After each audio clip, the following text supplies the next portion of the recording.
So friends, I have been thinking a lot about some older MMORPGs that I enjoyed a long time ago. Games I spent hours enjoying that many people may have never even heard of. Games that were released with a quick burst of hype and then they slowly faded away until they settled upon a small niche of a player base. And today I want to share those games with you. Now this list of games is all about games that haven't seen the front page of gaming news websites and haven't received a lot of buzz lately. Games that live under the shadow of newer, more popular online games. Games that get pushed to the back of everyone's minds and forgotten except for a small group of dedicated players. So today I'm going over 20 MMORPGs that you may have forgotten that are still playable today. And just a disclaimer, none of these games are being run on private servers or resurrected by former players. These are games that are still in fact being funded and developed by official developers and publishers.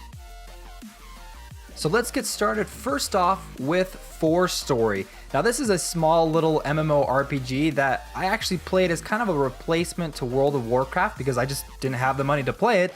This game, it touts 3 different races, humans, felines, and fairies. It's got 6 classes, and the game's graphics can be compared to kind of like a vanilla World of Warcraft.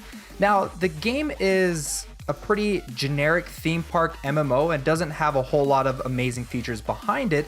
But hey, if you like vanilla World of Warcraft, maybe you should give this game a shot. I mean, it's still live, so it can't hurt. It's free to download, so yeah.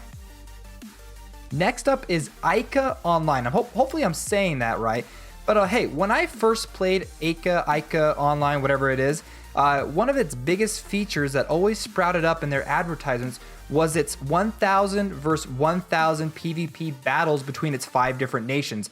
And that kind of just like blew my mind away when I first heard about that. Now, I never actually got a chance to test it out, and I actually never got to see like any kind of footage about these 1000 versus 1000 PvP battles, but it was a pretty big deal back then.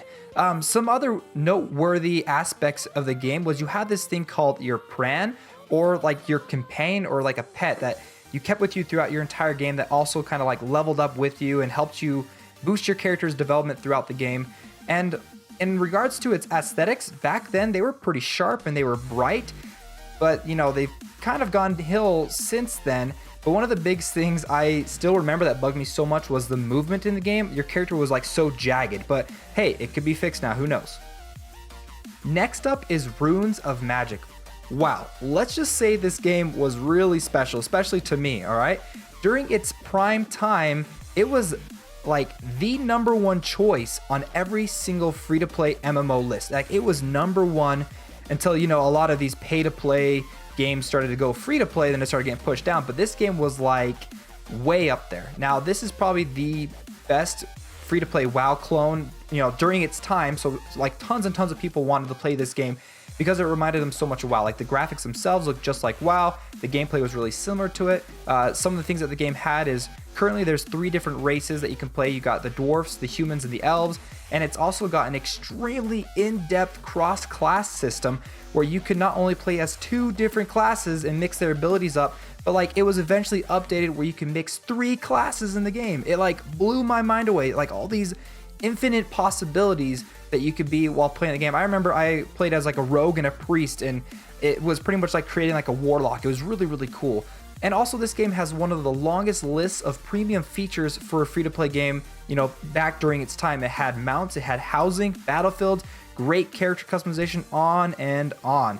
Though the game hasn't aged very well, it's still alive, it's still running, it's got an okay sized player base, but there hasn't been an update to the game in a pretty long time, and it's kind of gone into like a maintenance mode, but maybe give it a shot. It's worth a try. Next, we have FIESTA Online. Now, this was the anime MMO to beat back, you know, like a long time ago.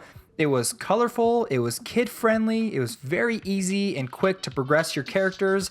I had really fond memories of this game. In fact, one of the best memories I have of the game was all the fun music that would play like when you're in town or out questing. In fact, I did a video just recently where that was like one of the memories that popped into me. It actually reminded me of this game, and one of the reasons I made this list was because of this game. Now, I would say that FIESTA Online has a pretty standard list of features that most MMOs have, but the thing that really sticks out with this game is its overall theme and then the fun that the game has. that, you know, while running around and playing it. Like, it's been such a long time, but this is still one of those games I have the fondest memories of just because of its aesthetic and the overall feel that it has. Oh, the next game. Wow. The next game we're going to talk about is ALGANON Online. This is a poorly executed World of Warcraft clone, all right, that lacks optimization and depth. It's got stiff animations and murky graphics. It was just, you know, this was a game that tried to fly too close to the sun in the sky that is World of Warcraft, and it just got burned. Right now, the game is still playable, and even on their homepage, it has a news feed of players' activities constantly rolling through it. But look, the last news about this game was all the way back in March 2016, and it has something to do with like Steam Wallet support. Now, I would be surprised if this game lasts until the end of the year, but if you guys want to give it a try, I remember playing this game, and it does feel a lot like World of Warcraft, but like a very stiff version of World of Warcraft. But hey, by all means, if you want to try it, go ahead, the link's down below. Next up is REQUIEM Rise of the Reaver, or you might remember it as REQUIEM Memento Mori. Now, before the rise of the Secret World, this was the main horror MMO that everyone wanted to play. You played in this god-forsaken world where monsters literally exploded into flying bits of guts, and at night they became like more powerful versions of themselves, so it was scary to go out and try to fight these things. But there was just a lot of blood, very mature looking characters. Even to this day, I still remember their Stitches loading screen that would happen when you would move from one place to another or load into the game. It gives me chills. It was really, really gross.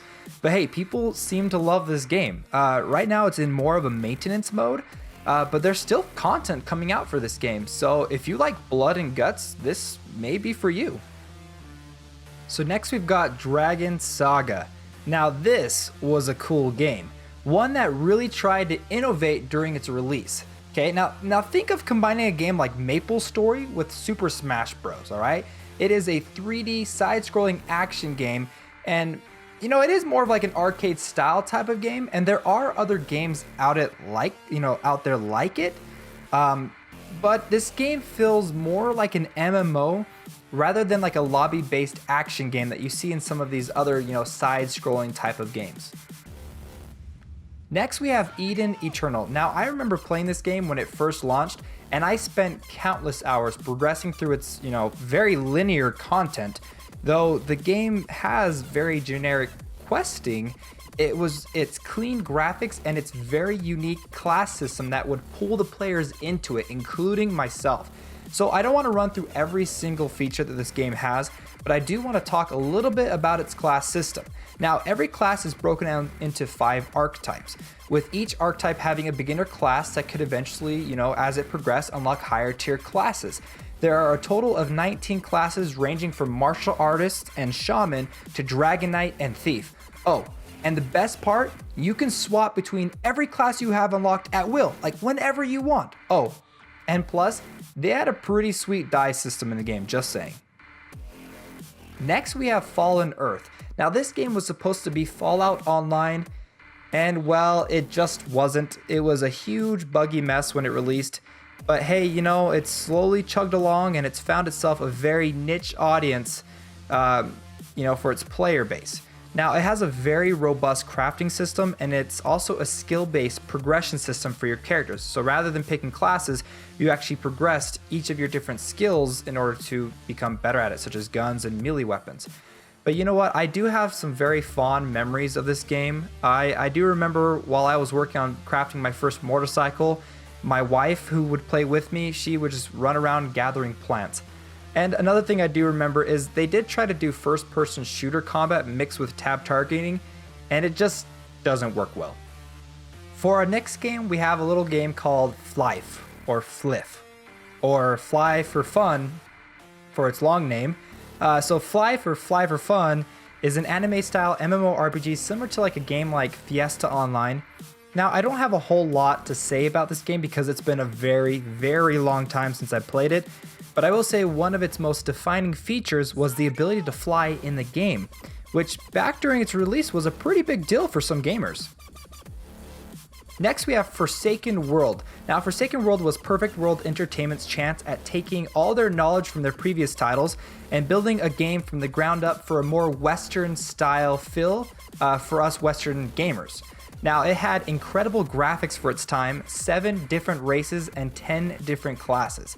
Now 2 of my favorite aspects of the game was both its kindred race, aka vampires with these freaking huge crosses, and its stone men, these hulking humanoids completely made out of living rock. It was freaking cool.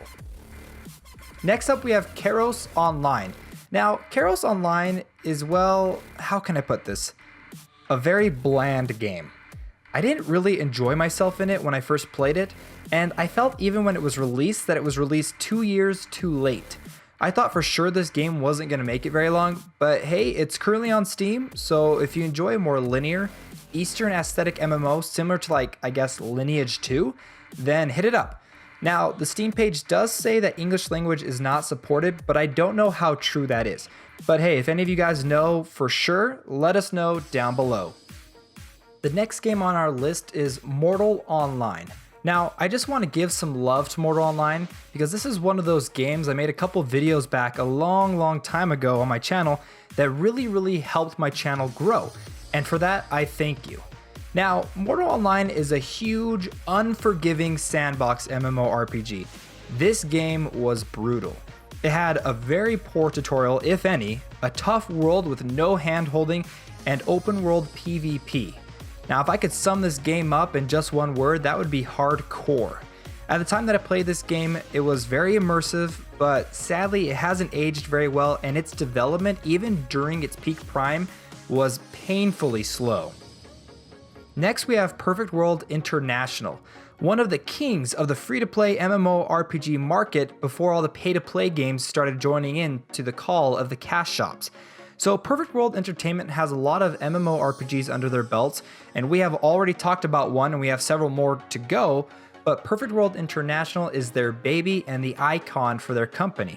It was overall a grindy game with very little questing to progress your character, but it had a ton of content, beautiful graphics for its time, and some really in-depth character creation. I had this game downloaded on my computer for a very long time, and I remember staying up late into the night watching as my computer painfully slowly, updated the game for its newest expansion. This is just the game that just kept calling me back. Next we have RAPPELZ Online.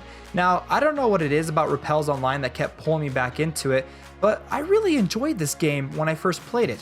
One of its key features was its pet system, in which you could catch and raise a variety of different pets that really affected your character's strengths and progression. You know, and I felt the progression in the game was fun and rewarding, and I always loved getting new pets. It's just that the game isn't all that different from a lot of other theme park MMOs when it was released. And I'm not entirely sure why, but I really enjoyed the game and I have some very fond memories of it. And besides the pet system, I just don't know what it was, but I really enjoyed this game. The next game we have is SAGA Online. Now, I don't really have a lot to talk about SAGA Online because I didn't play it for very long. I think I hopped in and maybe played it for an hour before I kind of let it go. So instead, I'll just list off a bunch of the different features that it has on its website. It's got 4 races, with each race having 3 different classes. It gives you the option to play in 2 difficulties, either basic mode or ultimate mode, which is basically, it's just harder for you to grind up your levels, and if your character happens to die, if you don't get resurrected within a certain amount of time, your character gets deleted. So, well, that's SAGA Online, and I guess it's still running. Yep. Next we have SILKROAD Online. Now this game was like my jam back in the day. For whatever reason I can't remember. But I just know that I played a lot of it and I thought it was sweet. I do remember the game had a really cool skill system to it, which essentially gave you the freedom to level up your character the way that you wanted. I just don't really remember how it worked. I just remember it being really cool and I liked it. But sadly this game is now in emergency maintenance mode, and even the website says it's not even like that secure. So that's too bad. Next up, we've actually got 2 games in one, but I'm counting it still as 2 games, so we can have a total of 20 games on this list. It's Battle of Immortals and War of the Immortals. So this is a twofer. These games are so similar, I had to double them up, and I really think the only differences between the two of them are the setting and maybe a few features here that the other one doesn't have, you know, something like that. But essentially they are both a 2.5D action MMORPG. Now, I don't want to say they are similar to games like Diablo and Path of Exile, they're pretty far away from that. They are more like the autoplay, browser-based isometric MMOs with the clantily clad women on their front page websites. Except this one is just more polished and more professionally made. I do remember the leveling in these games was ridiculously fast, but they made your characters look freaking amazing super fast. And now for the final game on our list, we have Jade Dynasty. Now this is another perfect world entertainment game, and so were the last two, by the way, I forgot to mention that. But essentially, Jade Dynasty is a martial arts fantasy MMO where instead of picking a class, you pick a faction, which I'll just say is essentially just your class. The game's graphics, even to this day, I think look pretty nice. I still remember some fond memories of sitting in towns and seeing all these high-level players with these insane over-the-top armors and weapons and beautiful mounts and just being like super jealous because I wanted those things. Now, this game is really similar to their Perfect World International game, but with a more wushu feel to it rather than like fantastical. Well friends, that is it for our list. I hope you enjoyed it, and if you did, don't forget to hit that like button and subscribe for more online gaming videos. Also, if any of you want to see me revisit some of these older games, let me know down below. Alright guys, I'll see you later.